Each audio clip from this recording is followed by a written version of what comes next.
Views expressed on shows are those of the host, guests, and callers, and not necessarily those of the station, its management, or other advertisers.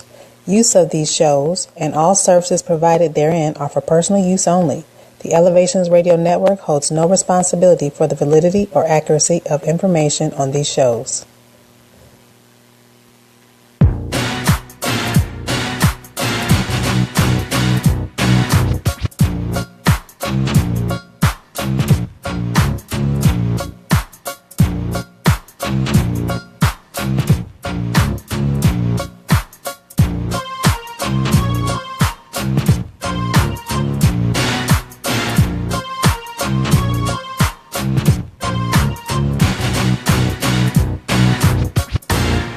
Hey fam, welcome to the Let's Be Real show here on elevationsradio.com, where we broadcast across the country and around the world. I am your host, Greg Bam Reeves, along with my beautiful co-host, Bonita Rockman. Hey, how are you? Seems like I haven't seen you in forever. I know, I miss you. Yeah, we both had some family emergencies, and we thank you all for your prayers during that time. And so How's everything going? Actually, everything is going well. Good, good. Vice person, how's everything going? Well as can be expected right now, but we're going to keep our prayers and positive thoughts going. Okay. But I'm excited about today's show. But before I get that, coming here, I got really irritated about something. I'm listening to the radio. Mm-hmm. And somebody said, what was the word they said? I can't. Why are we so impatient that we can't, like, use whole sentences anymore? Like, isn't okay short enough without just saying K? Actually, it's funny you say that because actually that's one of my pet peeves when people text. Yeah. I can't stand seeing just K. Yeah. It's like, have we got to the point that we just can't spell things out You anymore? can't put the O on it. I mean, that's too much. And I spell it out. I say O-K-A-Y. Right. So I'm anal about it. I guess some of it is this new text language. Right. I guess. But and I feel like we lost interpersonal, communication. It's like we are shortening our communication with each other to one letter. Well, we got that short attention span. Yes. Where we don't just don't communicate, don't read a lot anymore. We get all our news and information off of TV or social media, and anyway, just wanted to bring that up real quick. Yeah, I agree. But today's show, we're going to be talking about gastric bypass, and later on, we're going to be talking about dealing with the holiday blues. Now, keep in mind, we won't be here next Thursday because it's Thanksgiving, and we need to take a break too. Mm-hmm. But we will be replaying one of our favorite shows for you, and got a lot of exciting things in mind after the holidays. All right? I'm looking forward to that. And I have a lot of good ideas too. Good. I do. So right now, I want to introduce my guest. Now, we're talking about gastric bypass. I purposely did not want a medical professional. I didn't ask for a doctor or a nurse or anything like that, a surgeon, because we're real on Let's Be Real. So I wanted to talk to a person that's actually gone through it and give you the real on the experience. And I'd like you to welcome Holly Suzzane. Hi, how are you? Welcome. So you've had the surgery, 4 years ago? Yes, I just hit the 4-year mark. Okay. And why did you have it? Well, I had a lot of different health issues going on. Mm-hmm. I've been asthmatic, sleep apnea, a lot of different things over the years. Some of it is laziness. You have babies after babies after babies. I know men don't know anything about that, but no, I wouldn't. Your bodies they change so much, and especially women who have what we call stair-step babies. Mm-hmm. So very short time frames, and just other medical things that came into play. Depression and other things that go on. I'm an emotional eater. I still struggle with that sometimes. I feed my emotions. Mm-hmm. When you're bored, you eat. So one of the things that you have to learn to do, especially when going through this process, is not only do you have to want to change your body, you have to change your mindset. And right. so it's definitely not a quick fix. And, one of the things that I guess is my biggest pet peeve when someone states that they want to have some kind of weight loss surgery is the fact that, people who don't understand what you actually have to go through, right? Mm-hmm. They tell you, oh, well, that's the easy way out. It's just what I want definitely not the easy way out. Yeah. And if I can interrupt there, that's what I hear the most. I have a brother-in-law who had the gastric bypass, and I have other friends, and they say it's the easy way out. And me knowing what I know as far as on the medical side, I know it's really not the easy way. Right, exactly. Mm-hmm. But if you can go into explaining, why is it not the easy way out?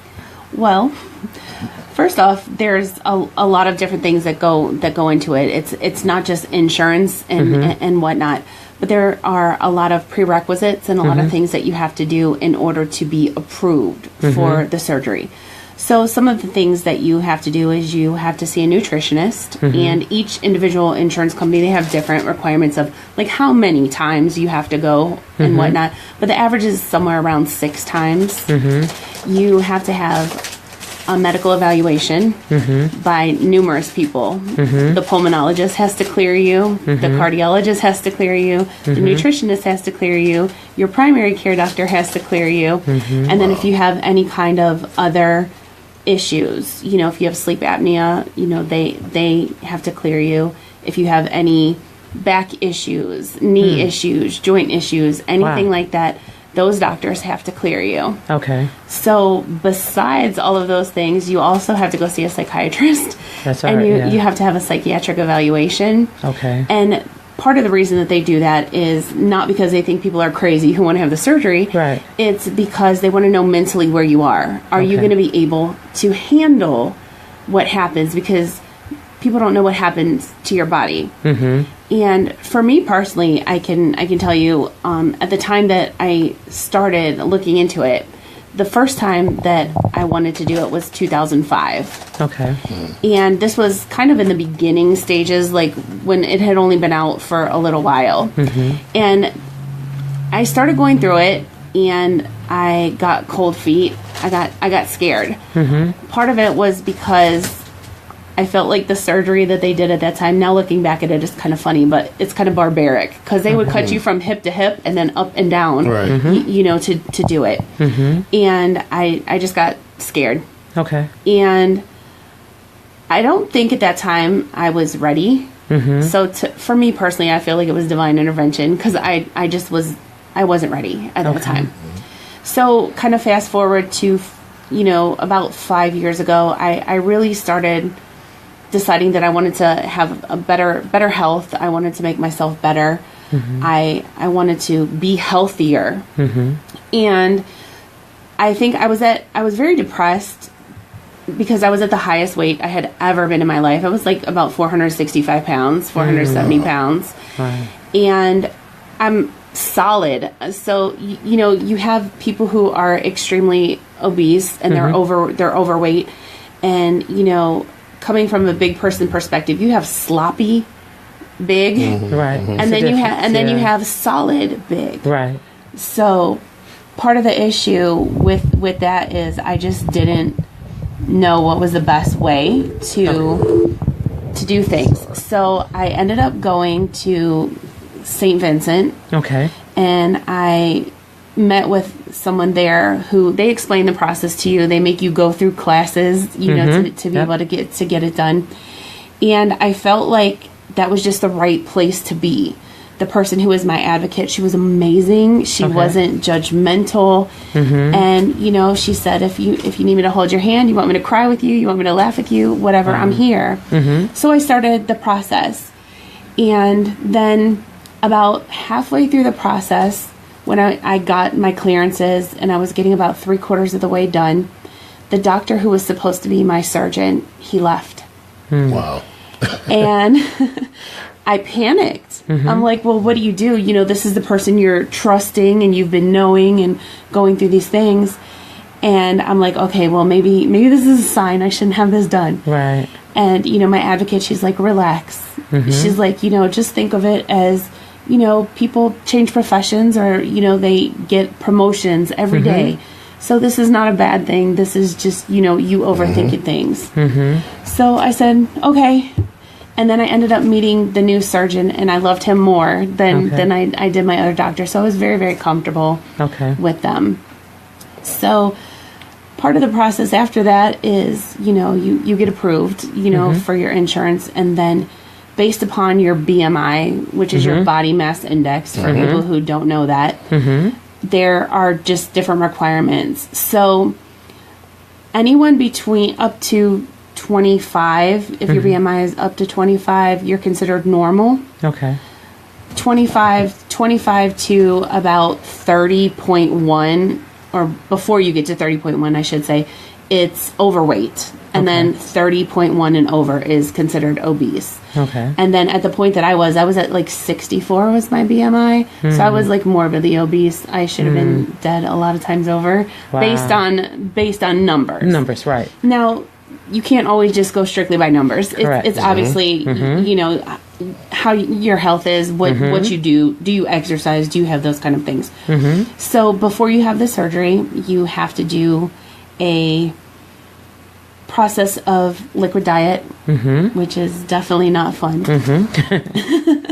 And I had to do that for 2 weeks. Okay. And the reason that they have you do that before surgery is because depending upon the surgery that you have, and currently as we speak, there are 3 different kinds. There's the lap band, Yeah. there is the sleeve, and then there's the Roux-en-Y, which is what I had. Okay.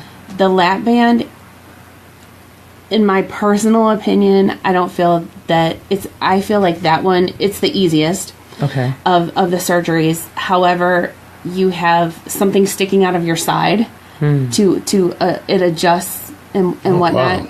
So it's not always the best for me, especially for long term. Okay. Now the sleeve, I was deathly afraid of the sleeve, and don't ask me why. I don't know. That was just my personal opinion. Now, what's the sleeve? The sleeve is where they actually slit your stomach, and it looks like a banana. So Okay. it's long and thin, kind of like a banana, and it's less invasive, obviously, than the Roux-en-Y. It's about, they say you lose about 60 to 70% weight wise, and it is it's not reversible. It's irreversible. Okay. Now, the Roux-en-Y, it obviously is the most invasive. They actually section off your stomach. They create you a pouch at the top of your stomach. Yeah. And then they reroute your guts or your intestines, I've heard about you know. Right. Now, even though all of the surgeries, they're meant to be completely non-reversible, the Roux-en-Y is the only one who is that is actually reversible in case of an emergency. Okay. In case of, something going on with that. Okay. So that's the one that I chose, and with that one, it's somewhere between 70 and 85% of your weight that you lose. Okay. Now, I wanted to read some of the benefits of having gastric bypass, besides the obvious thing that you do lose weight. But there's some things here that I didn't realize until I did some research on it for this show. I knew you would not be able to eat large meals. You get sick from eating too much sugar and or carbs. You will absorb less calories from food. You will improve or eliminate type 2 diabetes. I had no idea. Yes. Medication for high blood pressure and high cholesterol may be eliminated. Your hormones may adjust more significant weight loss, increasing testosterone and improving metabolism. Long-term weight loss success. Okay, it's a lot there that I didn't know. Some of it I'd heard before, but what are some of the pitfalls? What are some of the negatives? Wow. Okay. Well, for me, I guess I was really physically, I was blessed. I didn't really have a lot of issues. I healed really quickly, and the hard thing for me is you have to follow a very strict guidelines. You know, after the surgery, you have to have what's called a swallow test the next day. So they have you drink and make sure that nothing is leaking on the inside before you can do anything else. So you have a liquid diet for several weeks, and then puree, and then they kind of move you up to soft foods and whatnot. So some of the interesting things are things that you could eat before, or that you found interesting to eat before. Right. You can't eat those things, or you just don't like them anymore. For me, my pitfall is I am a huge steak fan. And my entire life, I've always eaten my steak medium rare. I can't eat my steak that way anymore. It has to be well done, and I don't like it like that. Yeah. So I just tend not to eat it anymore. I think another pitfall is things that are really dense, like chicken breast. Okay. The best way for somebody who's had surgery to eat it is that soaked in like broth or something like that. Very soft, so it's not so dense. Because the worst thing ever is to eat and then throw up. Oh wow. Because one, your stomach is so small, so you're like almost projectile vomiting. Right, yeah. And it's painful. I mean, it hurts. So if you could ever imagine if you've ever eaten anything too quickly, or you've eaten too much, like on Thanksgiving, and it's like stuck in the middle of your chest, that doesn't go away for sometimes days. So you're feeling like that for days. You feel miserable. So it's almost like your food is not digesting. Exactly. Okay. Exactly. So it's like almost stuck like in the middle of your chest, and it becomes kind of painful. Okay. And another, I think, pitfall maybe is that people don't know how to adjust to your schedule. When I came home, like my kids were not hoarding food, but they were like hiding. They didn't want to eat in front of me. Right. They definitely didn't want to eat. I got a caller. Go ahead. And Greg, this is Wayne. You asked me to call in. Oh yeah. Actually, what I want to talk to you about, we need to say for the second half. We're talking about gastric bypass surgery right now. Okay. All right. What time is the second half? 6:30. Oh my God! I'm gonna be at home, but I think I'm gonna miss it. Okay, well, we'll try. We'll try to do something. We're working in. All right. All right, thanks. The phone lines are open at 440-252-0518. 440-252-0518. I'm glad you brought up Thanksgiving, because we are approaching the holiday season. We talked a couple weeks ago about different ways to get through the eating during the holidays. So with having got gastric bypass surgery, obviously it doesn't matter if it's a holiday or not. You really have to mentally adjust to a different diet, right? Absolutely. So basically, how do you approach the holidays? I don't know. I'm very non-traditional, I guess. And I'm a little bit of a rebel sometimes, so I don't always follow directions, which sometimes gets me in trouble. But when I first came home, one of the things, especially since I'm an emotional eater, that I did not want to do was I did not want to gain the weight back. I didn't want my brain to feel like I was starving myself, even though that's not the case. So when I wanted things, I can't tell you how much food I really wasted, but if I wanted something, I would take a bite of it. So if I wanted a piece of a bite of pie or a bite of cake or something like that, a piece of cookie, I would eat it. Okay. So my brain was programmed that I'm not, shutting it all the way down. Right. So what I have learned to do is, we have been programmed, especially after we get older, that we're only supposed to eat 3 times a day. You're supposed to eat breakfast, lunch, and dinner. That's it. That's all.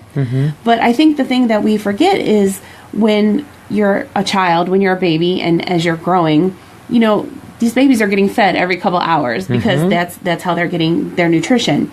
So it's not always so much what you eat, it's how much you eat and the types of things that you're eating. So right now, I find it best that I meal prep a lot. I do eat outside of my, guidelines. Sometimes I'm a pizza head. I love pizza. It's my favorite. Shout out to Angela Mia's. I love you. I love you. And Hey, they're not a sponsor. They're not a sponsor. Don't shout them.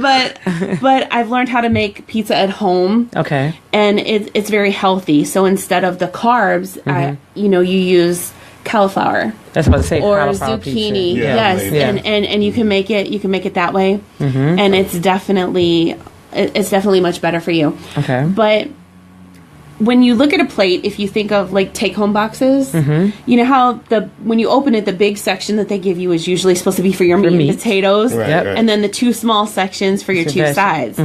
Backwards. Yeah, Completely I agree. backwards. I agree. So for me personally, what works well for me, and I have followed this from my nutritionist, is no more than 6 ounces, preferably 4 ounces of protein. Preferably lean protein, turkey or otherwise. 1 cup of fruits or vegetables, and no more than a half a cup of carbs. Okay. And follow that religiously, and I've done really well. So even at my 4-year mark, the highest weight I was, like I said, was between 465, 470. My lowest weight was 260. And I am a little bit off. I'm about 11 pounds off because I fell and I broke my tailbone a few months ago. Okay. Well, it's been about actually 8 months now. So I have not been able to exercise the way that I have. And I've been a little lazy. I'm just keeping it real. Yeah. So No, I appreciate that. I am glad though that you mentioned about exercise, because a lot of people think that you get the surgery, you don't have to exercise. oh, that's definitely not true. Right. Now I want to ask you this though: are you still an emotional eater? You know, I am occasionally, but I find that the mindset has changed over the years, especially because I know where I was and where I don't want to be again. Right. But also when you look at it in the perspective of whether you have insurance or not, I don't know if anybody who else has ever had the surgery, but let me tell you, when you open up the bill from the hospital and you see the bill, it's $128,000. You say, hey, did I really go through all of this for nothing? Right. You know?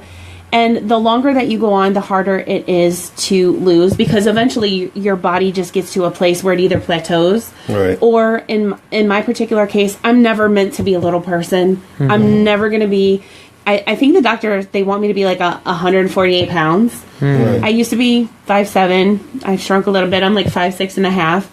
They want me to be, 140 pounds, 145 pounds. That's never going to happen. Right. I'm good at 180. I'm 194, and my BMI says I'm overweight, which I probably am a little bit. but are you healthy? I feel great. This is the best I've felt physically, right? Probably since I was in the Army. When I was 19. And that's why I tell people all the time, numbers are important, and obviously they're there for protocol and for purpose. However, for me personally, it's how do you feel? I feel amazing. I have energy. I absolutely, am just really loving life right now. I still have some work to do. I mean, there's always, maintenance. There's always maintenance.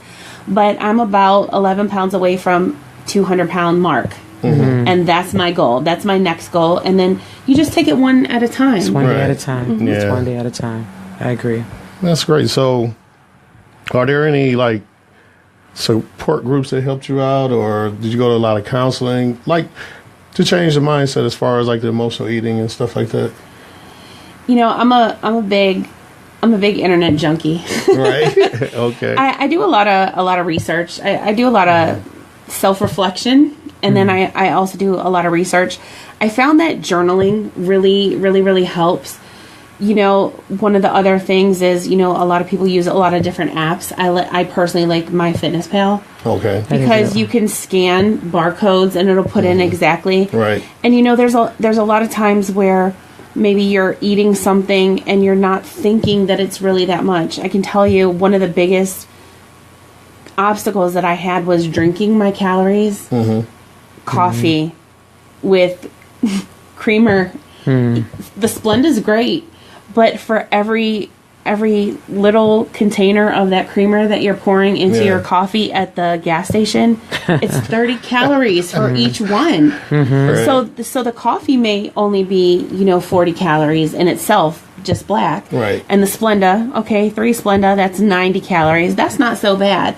But when I have to have 12 creamers at 30 a piece, I'm like, oh God, now we're up to 400 calories for just a cup of coffee. Right. And when you're trying to focus on somewhere between 1,000 and 1,200 calories a day, so one third of all of my calories are just in one drink. Right. So just to get your morning going. So if you had something to say to the people, because obviously you chose this for health reasons, which a lot of people do, but there are a lot of people that choose it for vanity reasons, and like you said, being lazy, not want to work out, and then they find out you still got to work out anyway. Right. What would you say to those people that are getting the surgery for that reason?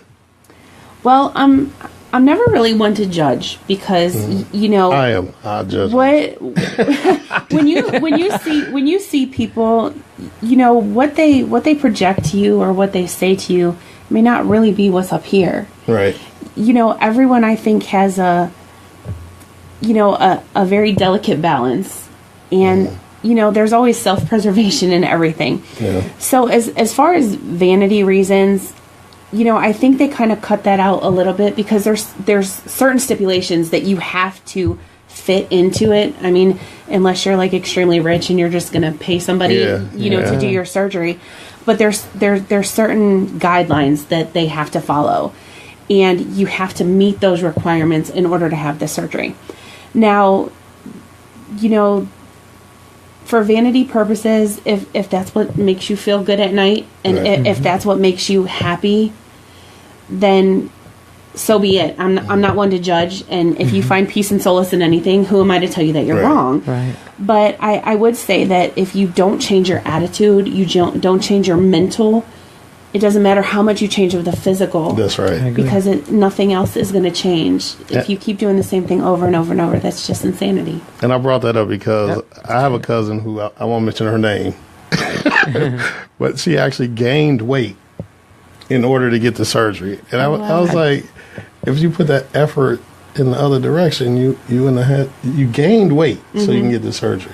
Well, I actually had a friend who did the same thing. Her sister got the surgery, and so she gained weight to get the surgery because people feel like that's the easy way out. I wonder is that my cousin? No, I don't know. But no, she did. She gained weight to get the surgery, and she looks great. But to me, I don't know how I feel about that. Well, you know, there's also a downside of the surgery, if you'll allow me to elaborate real quick about that. You know, especially in my particular case, like where I've lost so much weight, you know, when your body loses weight so fast, the elasticity in your skin, it does not bounce back. So, you know, where you may have had weight up higher under, you know, for your stomach, now I look like the Michelin Man on the bottom, you know, because there's just so much skin there, and there's so much from all the weight loss because your body cannot absorb that. So you potentially have other medical issues later on with a lot of infections or those kind of things. And you have to have a really great insurance company for them to want to pay for skin removal. And I'm 4 years out, and they still don't want to do. Now, let me ask you, is there any way to counteract that as far as doing weight training in between? Or is it that you're losing the weight too fast, it doesn't matter? Well, that you know, like my arms, if you could see, like some people have like a lot of skin underneath. I don't have that. I have a little bit, you know, that is able to be toned up. But sometimes your body just loses it so fast. There's just no way. There's just no way. And the gravity and whatnot. And then, you know, for men is a little bit different than women, because obviously women with your chest and whatnot, you know, you may, you know, say go from like a J size, you know, chest down to, you know, double D's or something like that. But it's still the skin is still there. It's still, it's too fast. And so either for your mindset, you have to deal with the fact that, okay, well, I'm healthy and I lost the weight and this is what it is, you know, love me for me or whatever. Right. Or you're going to be paying a lot of plastic surgery bills because insurance, they don't pay for it unless you have problems, like serious problems.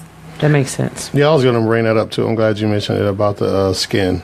I know some people that's going through the surgery that had issues with that also. And during my research, I found out, which is obvious, when you're younger, your skin has more elasticity. Yeah, so, but the older you get, not so much. So, yeah, so I think those are some of the things that people that's considering gastric bypass need to consider. How much weight are you losing, and what are you going to do about this skin? Are you going to, because they say, you know, training with weights is good. But like you said, if you lose weight so fast, you just can't catch up. Well, and then, you know, the thing of it is when you completely lose a whole person, in my particular case, like I've lost a whole person and then some, you know, I think sometimes people sink into depression afterwards because you don't know who you are anymore. Right, yeah. You know, just using an example, if you've ever seen the movie Pitch Perfect, you know, that, Rainn Wilson. She calls herself Fat Amy. Right. And people laugh and joke, and people make jokes about things, but when you lose that identity and then you have to become something else or reinvent something else, a lot of people don't know how to handle that. So you definitely need to make sure that you have a good support system. Well, as they say the fat person still lives within you. Yeah. Absolutely. No matter what. Yeah. Okay. Yep, that was me, little fat boy. I hate that. I really hate that word. To me, that's a curse word. But I thank you so much for this important information. We're going to go to break. We're going to come back. You want to stick around? Sure. Yeah? Okay. Sure. When we come back, we're going to talk about the holiday blues. Yes.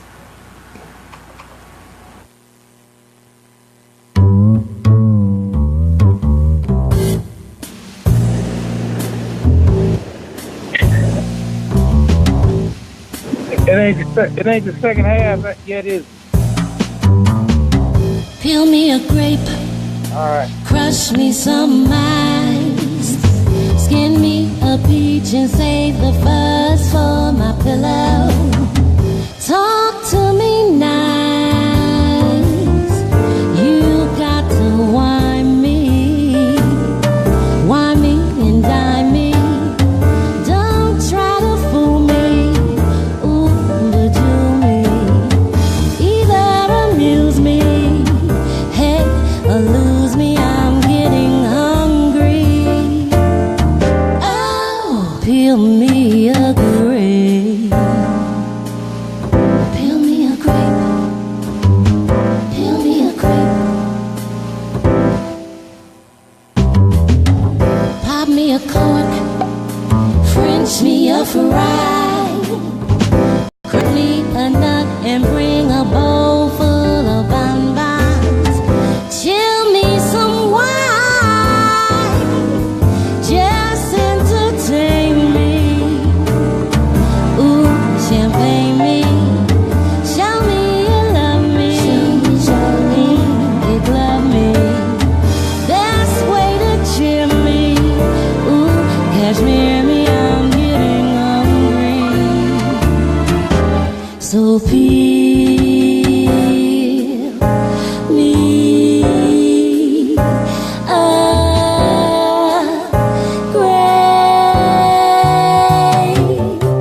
Here's how to be an agreeable chap. Love me and leave me in luxury's lap. Hop when I holler, skip when I snap. When I say do it, ooh, jump to it. Send out for scotch, pour me a crack. Cut me a rose and make my tea with the petals. Just hang around, pick up the tab, never outthink me. Ooh, just make me pull up and rug me. Hey, don't bug me.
All right, we are back. Phone lines are open at 440-252-0518, 440-252-0518. Yeah, I'm a little off today. It's been a long 2 weeks for me. Yeah, but we're going to get that together. Anyway, I hope you enjoyed the first half of the show with Holly Suzzane. Suzanne? These last names, I always say Rockman because it just sounds better to me, but it's Rockman. Anyway, so let's get into this holiday thing. First of all, is everybody like psyched for the holiday? Can I just start with that? Sure. I'm ridiculously psyched for it. First of all, because Thanksgiving is my favorite holiday. Mm-hmm. It's the most least stressful holiday. Personally, my own spiritual beliefs, that's the only holiday I really celebrate as far as the eating, though I do acknowledge all of them. But I just feel like Thanksgiving is just a time we all just come together and be thankful.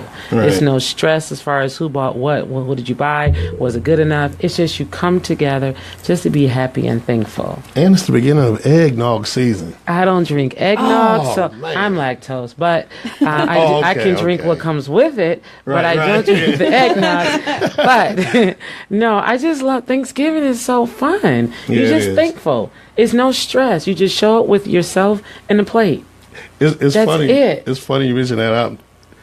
Some of us can be a little selfish. Like most people say, like Christmas. That's like the ultimate like holiday. That's my favorite. But a lot of times, you like might be disappointed with your gifts, and that's but you got to pretend like you love everything. Thanksgiving is not about gifts. It's just eat. And most people can't afford Christmas. They're right. sitting there still like next year still paying for Christmas. Right. And that's what saddens me about it. Though I never celebrated, I didn't grow up celebrating Christmas because of the faith I grew up in. It's not what I am today. But it just saddens me that people, the whole next year, they're still trying to pay off Christmas gifts to folks who didn't even appreciate what they got. Or a lot of times they use money they really didn't have on Christmas, expecting their income tax money to take. So now you're starting from zero again. At the beginning of Thanksgiving, you just show up and be thankful. Eat, drink, and be merry. That's it. You're just happy. So yeah, I'm excited. I am today. I may not be tomorrow. Okay. I'll tell you why. Yeah. The reason I want to talk about this subject, I've lost a lot of close family members. And Thanksgiving is probably the hardest holiday for me now because it was the last time I heard my oldest daughter's voice. She called to tell me they were picking me up for Thanksgiving. I wasn't ready yet. I said, I'll just meet y'all over there. And I never went over there. And she passed away 2 days later. So Thanksgiving, and it's fun. It's not funny. That's not the right word. But the year before, when my mother was still alive, that was the first Thanksgiving since we were kids that the entire family was there. I mean, me, my kids, my brother, his kids, my sister, her daughter, everybody was there. And it was like the first one in forever. So that Thanksgiving had a great memory, and the next one had a bad memory. You ain't ready yet? You ain't ready yet? Who is this? Is this Wayne again? Yeah. No, not yet. Man, I'm sorry. No, you gotta listen in and see what we're talking about. We just started the second half on the holiday blues. But you going over to 7 o'clock then, ain't you? Yeah. I don't know. We're gonna see. 6 to 7. I thought you was on a strict timeline. That's what I thought. No, yeah, I'm definitely 6 to 7. That's the show, 6 to 7. And what you calling about? That's a deep subject. We're going to talk about that for a minute. That's not something we just talk about in 2 minutes. Oh, you saying talking about what you talking about now? That's 6 to 7, right? My show is from 6 to 7. You know you're on the air right now, right? Yeah. My show is from 6 to 7. We ain't gonna make it today, bro. It's 6:48. Okay, well, we gonna get it in. All right. Matter of fact, I might just have you as a guest to talk about it. All right. All right, that cool? Hello? All right, thanks for calling. I'm sorry. Actually, folks, I want you to know what he's talking about is a real serious issue. I read the article. lost on some of the parts. It's about section 3, something from Hood, some new from Hood. So maybe I have them on the show and we'll do a whole show about that one. But right now, getting over the holiday blues. Okay. First, I wanted to put myself out there and let you all know that I know a little something about getting over the holiday blues. And there's many different reasons why we have holiday blues. As Benita mentioned, some of us are just, we can't afford it. For real. We just can't afford all this. Some of us have lost loved ones and we miss them more. Around the holidays might be your first holiday without that loved one, or even if it's the 10th, you still, you know. But see, I turn it around because the holidays, all I have are the good memories of my loved ones. That's how I cope with it. Like I said, my daughter, I go back and forth. Once Thanksgiving gets here, I'll be cool. I'll be fine because I still got another daughter. I still got some family, and I'm still going to enjoy them. I'm going to eat and drink and be merry. And that's when, I had a post on social media yesterday. And, it's easier for me to say it because to this day, I've only lost one person close to me. A year and a half ago, one of my best friends committed suicide in January, right before his birthday. So, actually right after his birthday. But with that being said, if the holidays are a time to celebrate, then let's celebrate the good memories. Right. Because I always say it's a mindset. Everything is a mindset. So it's up to us how we choose to look at a situation. Once again, it's easier for me to say that because I have not lost a mom, a dad, a sister, a brother. But with that being said, I'm going to celebrate what's still here because that's where I believe the holidays is a reminder of our blessings. Right. Exactly. And even though we've had travesties and traumas, there's still blessings because we're still above ground and we're still breathing, so there are still blessings. So that is what I choose. Because right before the holidays I have things that's like messing me up, but at the end of the day there's still blessings here. So if that's what I tell my friends, let's celebrate the blessings. That's really the purpose for the holidays. Is to be able to celebrate the blessings. It's a blessing. Now please don't call or write me about these pagan. Now we'll discuss that. Yeah, that's a whole other thing. I just want to take whatever opportunity I can to enjoy life. Even if for one day, because everyday life is difficult, especially now. So if I could just be happy and make others happy for this one day, what's wrong with that, right? And that's what the holidays is all about. Let's enjoy each other. Because there's still people here to enjoy. So it's like we can either enjoy or be sad. And I choose to enjoy. I want to make new memories. New good memories. And still a lot of good ones to make. So that's right. That's what Thanksgiving is for me, to do be you thankful. Get the holiday blues, Holly? Occasionally I do. I have been through a lot of loss as yourself. Sometimes, 2 of my kids, they're in Florida. I have a daughter here. I'm very happy about that. My grandbabies, and I have a lot of friends and such. I miss my kids. When they can't be up here, and everybody goes through things. For me, somebody kind of blasted me the other day on social media because I was doing this thing called 30 Days of Thankful. Me personally, just in going through a lot of things over the years, I, find that it makes you more relatable to people. If you've been homeless or you've been hungry or you have been jobless or, you can't afford the holidays or whatever, I find that makes you more relatable.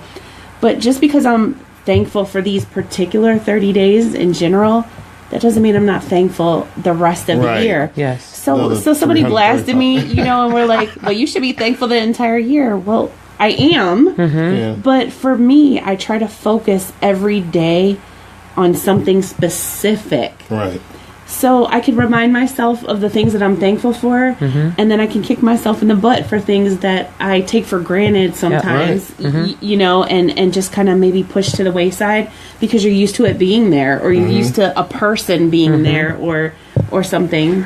That's why I think that's a great thing you did. I mean, because there are so many things we do take for granted. So doing I call it a 30-day challenge. It's not really a challenge, I guess, but it does help you to refocus on some things that you may have taken for granted. I love talking about my mother whenever I talk about her, it makes me smile. And I was thinking about every Christmas, she would make me my own plate of Toll House cookies with the red and green cherries and the walnuts and all that. And I was thinking to myself, if she was here today, she probably wouldn't do it because we were both diabetic. Then I thought about it, I'm like, no, my mother, she'd have found a diabetic-friendly recipe. There's a way to do it. Because I was like, that was my Christmas. The toys, that's cool, but I just want to eat them cookies. Well, is it sad to tell you that for the holidays, like, I know Thanksgiving is your favorite, but like my Christmas tree's already up. Wait a minute. And let me say this: it's only my favorite because I didn't grow up celebrating Christmas, but I still enjoy the energy of Christmas because all of it is still a giving season. Sure. So that's where if you can't get involved in that, then God, dog, I'm sorry for your life. I have a neighbor who's had Christmas lights up in their window flashing every night since September. Okay. So my girlfriend, she put hers up because when the weather was good, she just put hers up. Take advantage of that. Yeah. So you take advantage of the good weather, but no, I love just this whole season from this point on until New Year's. The whole season is just it's a joyous season if you allow it to be. Absolutely. And I think it's kind of it's fun, because obviously it's in succession. You have Thanksgiving, then Christmas and New Year's. Yeah. But I have this one person who tells me every year they look forward to Thanksgiving, and I'm like, why? I don't really get to see you. We talk on Facebook and what. She said, no, because you are always my first Christmas card of the year. And I'm like, I don't know, is that a good thing or a bad thing? Well, I've worked with the homeless community for over 14 years, and Thanksgiving, everybody's feeding the homeless. Yeah. Everybody. Yeah. And when I worked with the homeless, I used to say, you know what, that's the last thing they need is some food, because there's plenty of churches, plenty of places feeding them. What they need is some training, some clothes, interview clothes, and things like that. But now that I'm away from it, I think to myself, you know what, if that makes you feel better, because they ain't mad. They ain't mad to get fed. So it's okay. If you want to go volunteer down at the shelter, or you just want to hand out plates, that's all good if it makes you feel good. And that's another thing I think is very important as far as holiday blues. When you do things like that, when you volunteer like that, and you realize the blessings you have, it's how do you might get down about their situation, but it's got to lift you up about yours. Well, I agree with you, and I do a lot of volunteering as well, especially down like 2100. 2100. That was my first job with the domestic violence shelters, things like that. And I think with all of the things that are going on, unfortunately, in this world right now, one of the things that always scares me most is when people are so depressed about the holidays, with suicides and things get worse and. So I think that sometimes when you take time out of your day, if it's $1 out of your pocket or passing out a pair of gloves that you bought at the dollar store to somebody because it's freezing outside, or a hat or a scarf or anything like that, not only does it make you feel good, but it's a way to kind of pay it forward. And you never know that small token or thing that you did, not only will it change their mindset, maybe it's the only good thing that happened to them that day. So I try to do that often. When I worked at 2100, I asked one of the residents there, I'm like, what's the worst part about being homeless for you, in your opinion? He said, I feel invisible. Like, people walk right past me, don't even acknowledge my existence. So you're exactly right. I mean, just a pair of dollar store gloves might change that person's whole mindset and life around. But so there's I'm sitting here reminiscing about some holidays. We used to, because my family, oh man, we were so close back then. Like when we were kids, me and my brother and my two cousins, Anthony and Andre, my sister and their sister had our own little group, singing group. And we get instruments for Christmas, and we'd all sit in the living room and entertain the older folks. Now, my brother and sister told me, I don't remember this, I was probably too young, but my father would hire a guy to dress up as Santa to bring our gifts in. And he was a black Santa, too, so that made it extra special. I don't remember that. But I remember the story And it makes me smile like, yeah, that was cool. I wish I could remember it. But I can remember, like, holidays, it starts in the family and then branches out. Like we would, I'm going to go to Christmas. I'm going to skip Thanksgiving for a minute. Christmas morning, we get up, we open our toys, and then I would immediately go to my best friend's house, take some of my toys and see what he got. And then before you know it, the whole neighborhood is out in the street celebrating Christmas together. And still with our families too, but we're riding bikes in the snow and all that stuff. And I'm like, when I think about that, it's like it's hard for me. And I got to say one more thing. I'm not going to preach, but I do believe you got to believe in something. My thing is Jesus, and I don't knock anybody for what theirs is, but if you don't have something spiritual to fall back on, I think that makes it a little rougher. I do agree with that. And I have to look at this. Someone said, what is 2100? Those who don't know what 2100 it's 2100 Lakeside, if you're referring to the same thing. That's what someone asked. And that's how when I worked for Cleveland EMS, we called it either 2100, but it's 2100 Lakeside, which is the homeless shelter. It's the largest men's shelter in the state of Ohio. It's 2100 Lakeside. They hold at least 500 guys a night. And if you ride past there at any point, especially in the morning, you see a long line out there. Yeah, it's truly one of the most humbling experiences. You have to be out at 8 in the morning. Yes, and you're not allowed to come back in until 4 in the evening. Yes, and people are like, "Well, why do you put them out?" Because they have to get back on their feet. Yeah, and they can't do it. Inside a building all day. Now they'd also have programs in there where guys can stay all day if they're trying to get off of drugs, alcohol, or job search or whatever, but there's a section of people who only want a place to sleep. They don't want nothing else. Yep. And they have to leave. So, but back to your point as far as believing in something, you're right. This time of the year to me means nothing unless you have and may it be faith, spirituality. I can at least speak on myself, and people ask me, Benita, why don't you celebrate Christmas? I was raised Muslim. My parents still are Muslim. That was the first 20 plus years of my life.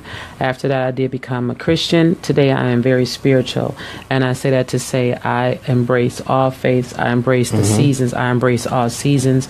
I embrace any time of spiritual celebration. And that's the beauty to me and the blessing of being spiritual, because you embrace it all. Right. So I truly embrace this time of the year. I may not celebrate it as others, but I celebrate in the sense that this is a time that it's a blessed time, and it's a giving time. It's not a receiving time. I can care less about giving a gift. Receiving a gift. Right. I can count on a couple of fingers how many times I received a gift, but I have given gifts, and that's the best time of this year for me. I love giving. Right. I'm a giver. So, yes, you have to believe in something to enjoy this time of year. I think so. I mean, at least for me, especially being here in Cleveland, we're talking to everybody around the world and across the country, but in Cleveland, it gets really cold. Too cold. And so, excuse me. Sorry. I hate the cold. Having a faith and being, it warms me. Yeah. Inwardly. Yeah. You know what I'm saying? So, and I just, when I start seeing Christmas commercials, I used to be very cynical about that. Like, really? Wow, we ain't even got through Halloween yet. I do have an issue with that. I do. Marketing commercial, but at the same token, it brings out that little child in me that makes me look forward to the holidays. And see, that's what I don't relate to. I ain't about to spend a dime. I'm not going see, Black I feel like Friday it just becomes marketing at that point. Yeah. It's like, can we get past the seasons of being thankful? We just get straight into the marketing, and they just want your money. Because they don't really have Thanksgiving commercials. No. They go straight to Christmas. It's just straight, and it's because, and I feel like it's just the money. It's the marketing. Now, you might have a furniture store with a Thanksgiving sale. Or a car store. Butterball, maybe. Yeah. And I'm like, do we even have that? So that's what I miss, is that we just skip right over those holidays where we just come together, just be. Yeah. Versus let's get straight into getting these folks money. Yeah. That's what I don't like.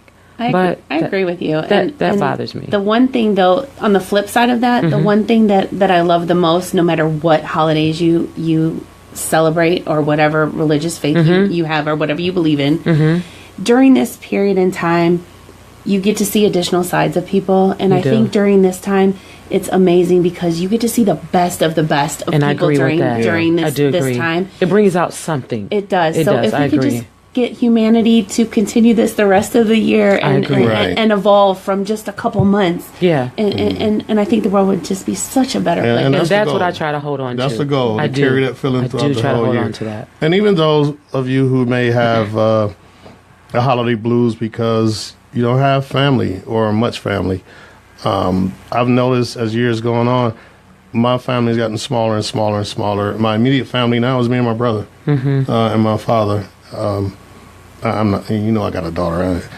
Anyway, but I've spent, I don't know, like the last 5 or so Christmases with an extended family. Not my DNA, but just as much my family. You don't have to be alone. It's people out there. Family goes beyond our bloodline. That's right. Family goes beyond the bloodline. You don't have to spend it alone. No. And ain't like he begging like, can I come over your house for Christmas? No, if you truly embrace this season, you don't have to. People should invite you. Right. There we go. And that's what this time is for. So being that we won't be here next week, I just want to say I hope people spend this next couple weeks and just realizing the blessings that we have and be thankful for what we have and not dwell on what we don't. That's right. That's right. Focus on what you have. Focus on what you have. And I have a lot. I do too. Maybe not materially, but I got a lot. Anyway. And that's what's better anyway, because I'm not a superficial person. Right. So yeah, it goes far beyond material and monetary. So, yes. So we've gotten to, this is about, I've been on the air now about a month and a half. So, and I've really, really enjoyed this. I'm excited about what's coming ahead. And again, like my co-host said, I'm wishing you all well for the holidays. I hope you make some new, great memories that we can laugh and talk about in the spring and summer months. And not just hold on to in the winter. And now, another thing, real quick, I get the blues after New Year's because now it's just snowing for no reason. I don't need snow except for the holidays. I think snow is stupid, and I think the winter is stupid. I'm just not. Anybody knows me. I'm a summer person. That's it. It can start and end with summer for me. It's cool for me. I don't mind it. Thanksgiving. I don't mind it. I don't need Christmas. I don't even mind it. New Year's. After New Year's, I have no use for snow. I'm heading to Florida right afterwards. My dad lives there. I'm headed straight to Florida after. I think I know why you get upset and the blues after the holidays, because all that great food goes back to the boring stuff we have every day. Oh man! See, that's the good food. No. But you're right though. I've changed my diet so much, but I cheat on the holidays. I'm not gonna even lie. I'm gonna cheat. I do. Even 4th of July, I'm getting some ribs. I'm going to eat somebody's I just believe, ribs. everything is within moderation. I do. You're supposed to enjoy, but my thing is, if you have a goal, you got a plan. It's all within moderation. And I enjoy it as well, but I just don't want to enjoy it to the point I can't get back to my goals. Right. And that's where so many people lose it. Yeah. So, like they say, if you make it a lifestyle before, it's not that hard during, and won't be that hard after.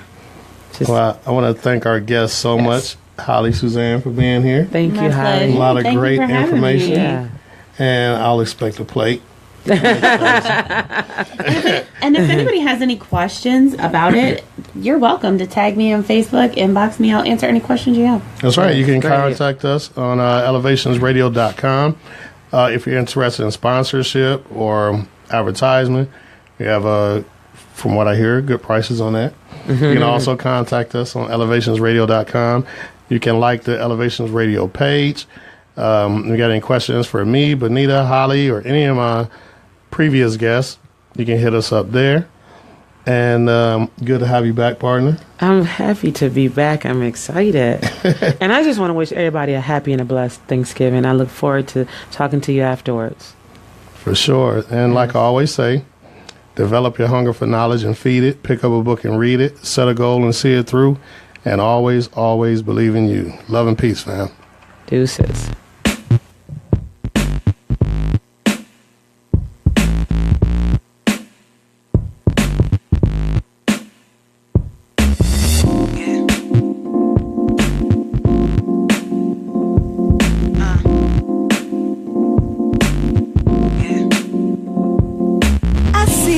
movements trying to play me like a dumb, not one trying to mess me about no one. Intellect's not a friend, I'm just one step ahead, I just move triple threat. You think I don't see that you're being sly?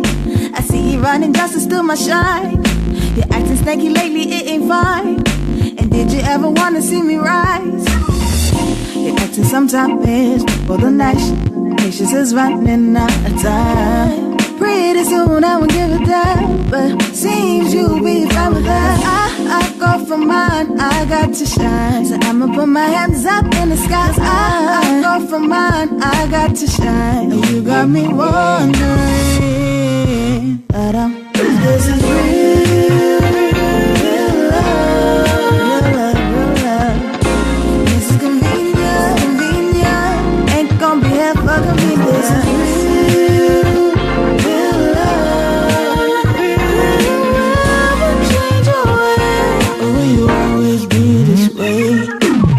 You wanna carry me your bestie, acting real messy when you don't do this rose.